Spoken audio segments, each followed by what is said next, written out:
Prilly Latukonsina bantu netizen yang kesusahan beli beras, aksinya tuai pro kontra. Prilly Latukonsina baru-baru ini kedapatan membantu seorang netizen yang kesusahan membeli beras. Dilansir Grid.id dari akun Instagram sebuah akun gosip pada Senin, tanggal 19 Juni tahun 2023, Prilly Latukonsina awalnya mengadakan siaran live. Dalam siaran live tersebut, salah satu netizen berkomentar tak bisa beli beras dan meminta dibantu. Melihat komentar tersebut, Prilly pun langsung meminta asistennya untuk mentransferkan uang. Bismillah, demi Allah, kami mohon sedekahnya untuk membeli beras. Transfer langsung, kata Prilly Latukonsina membaca komentar netizen. Prilly pun mengungkap rasa simpatinya ke netizen tersebut.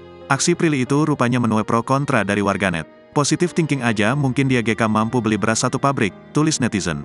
Mungkin dia juga sedang mencari solusi dengan mainin HP. Pasti juga kalian pernah ngerasain di saat lagi susah lagi gak punya cuma bisa mainin HP sambil berpikir gimana ya ini harus game ya. Mungkin Allah udah ngasih jalurnya dengan seperti itu, tulis netizen lain.